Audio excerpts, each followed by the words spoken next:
suis chirurgien du genou. J'étais à l'hôpital public au CHU de Nice pendant presque 30 ans. Et puis j'en ai eu marre. J'en ai eu marre, trop de contraintes. Et petit à petit, la sensation que j'avais accepté de moins bien soigner les gens. Donc je suis parti dans une clinique privée à Nice avec un groupe de 7 chirurgiens. On est parti à 25 en comptant les secrétaires et les infirmières. Ça a été un choix très difficile à faire parce que quitter un métier qui vous passionne avec une mission de service public, c'est difficile. Mais j'ai eu affaire à une administration qui n'a pas voulu entendre nos demandes répétées. Je veux dire que c'est peut-être réversible. Aujourd'hui, on a un nouveau directeur à l'hôpital de Nice qui est un homme de grande qualité et qui redonne un peu le pouvoir aux médecins. Donc on verra bien.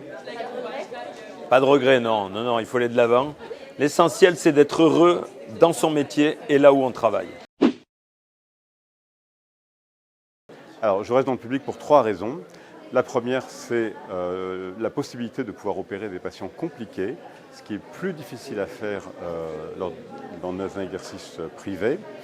Deuxièmement, c'est pour transmettre, pouvoir enseigner aux internes, notamment au bloc opératoire. Moi, je trouve que c'est une chose essentielle quand on a acquis une certaine expérience. On a envie de la transmettre et je trouve que l'exercice hospitalier est plus adapté à la transmission.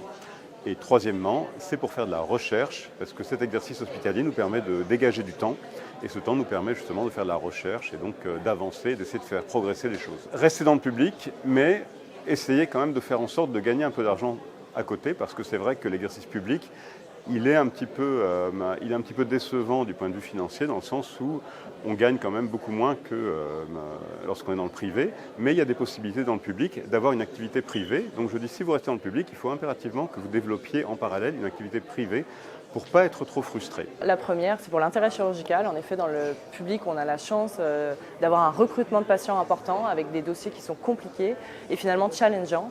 Et c'est sympa le matin d'aller se réveiller et d'avoir un challenge chirurgical et pas de faire ça tout seul dans son coin, mais de faire ça avec des gens plus âgés, plus expérimentés que nous, qui ont plein de choses à nous apprendre. Et ça, c'est vraiment une chance. On a un métier qui est où on se forme tous les jours et où on apprend tous les jours. Donc ça, c'est chouette. Et la deuxième raison, c'est l'équipe. On travaille en effet en groupe, donc avec des chirurgiens plus vieux, des chirurgiens plus jeunes. Donc on peut à la fois transmettre et apprendre, et dans des conditions plutôt joviales et de franche camaraderie, et c'est assez chouette.